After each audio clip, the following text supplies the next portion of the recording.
Okay, hello, this is Wmpyr here to talk about the blueprint of combat.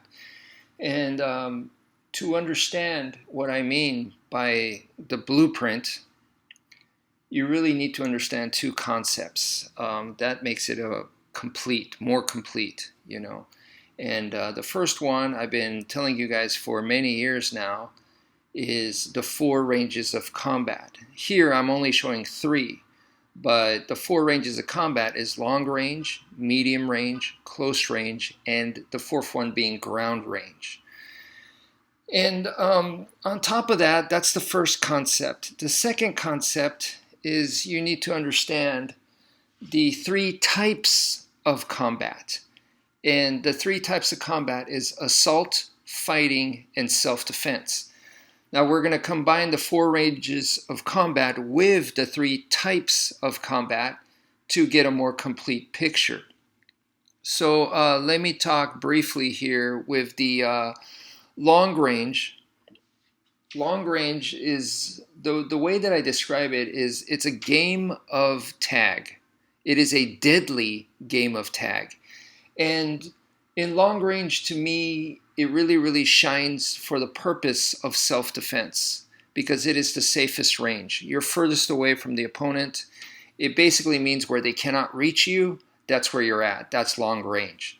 And of course, that's going to mean totally different if they have a rifle, or if they have a pistol, or a shotgun, or a knife, or a club, or empty-handed. It's really going to change, right? But long range means they cannot reach you. Okay. Next is medium range. So medium range really shines for the purpose of fighting. And if you look right here, I think it's obvious that, man, this is a brutal range where you're already in each other's target zone. This is where in your brain it should be flashing code red, because even if the fighting or the combat has not started yet, the fact that they're in medium range means that they can reach you. So it's the opposite of long range. Long range is where they cannot reach you. Medium range is where they could totally reach you. So even if you're still talking at this point, you should still have code red going on in your head, because if they wanted to hit you, they could. You're close enough that they can. That's medium range, okay? And like I said, it's a very natural to end up in a brawl here, where you're slugging it out. Okay, that's medium range, and that's why it's good for fighting. Next is close range. So close range is where the opponent can grab a hold of you. Okay, that's the definition of close range. They can grab a hold of you. All right. Now, the reason why I put up a Muay Thai kickboxing photo right here is to show that yes, grappling does happen. In fact, it is a grappling range. It's stand-up grappling. So it is a grappling range, but hey man, strikes are game here. Anything goes in the street. Anything goes. So that's why I wanted to show, because when we talk about grappling, if I say this is a grappling range, people sometimes forget that you can strike. But so that's why I picked the Muay Thai kickboxing here. But you see them grappling. It's stand-up grappling, right? So that's close range. And close range, you could fight here, or you could do self-defense. I'd say they're both equal. So like, for example, what I mean by that is a hockey fight. You grab their jersey and you are punching the crap out of them, right? That's close range fighting, because you're grabbing a hold of them or a part of them, and you are punching them like crazy. So that can be the beginning of the end. They can't get away, and you're steering them into your punch. So that's brutal, right? So that's, if you're caught in that, you're in hell, okay? But on the other hand, if you're a boxer and you're taking too much damage, you go into close range, you tie up their arms, and you neutralize them, and you could break, you could rest, you could recover. So in that case, it is heaven. So close range is one of those, it could go heaven or hell.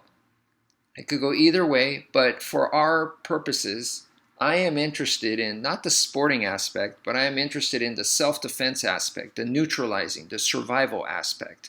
So that's why I have there self-defense. Even though it can be used for fighting, I'm interested in close range for self-defense. Same with long range. It can be used for fighting without a doubt, and point fighters, that they fight from there, right?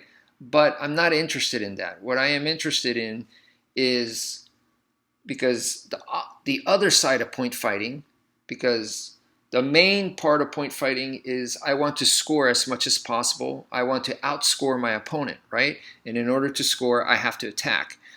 But the opposite side of that is they're trying to score on me, and I'm trying not to let that happen.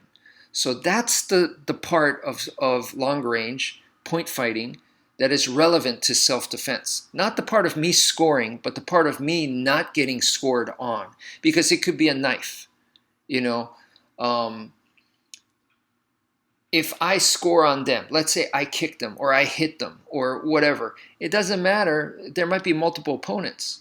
So the moment that I hit them, yes, I got them good, but now I put myself in a position where they can grab a hold of me.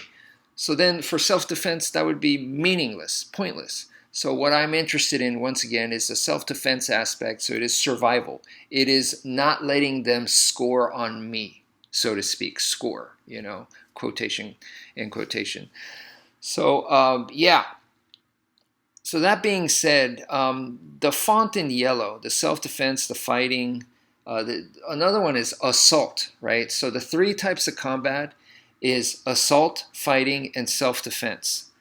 And assault, if you look at here, I put it right in between long range and medium range, and I put it right in between medium range and close range. So there's two types of assault. One takes you from long range into medium range, and the other takes you from medium range into close range. And of course you could combine the two, and that's what Captain Fairbairn shows. He does both, right?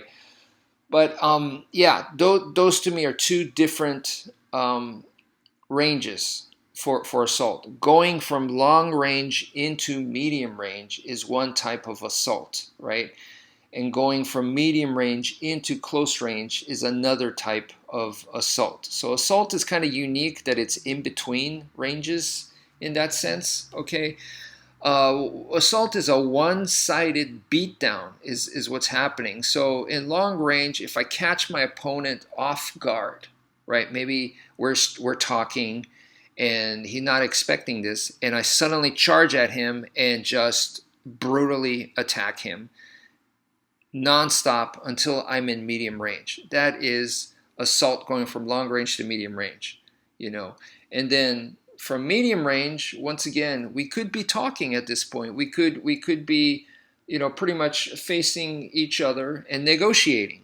And at that point, they don't expect it, I immediately assault the person, okay? So then I'm going from medium range into close range, all right? So that is the characteristics of assault. Why is it important to make this kind of categorization for both the ranges and also the types as far as combat goes? The reason why I did this is to make your purpose very clear. What is it you're trying to do? When is it occur? You know, the purpose and the when. So this is because in a real life situation, you want to use the right tool at the right time. You know, trying to use a hammer in a situation where you need a wrench, it's going to make things extremely difficult. Or trying to use a wrench when you need a hammer, it makes things harder. So to know exactly when is the right tool for the right situation, I mapped this out. So I hope that helps. Thank you for viewing, and take care, folks.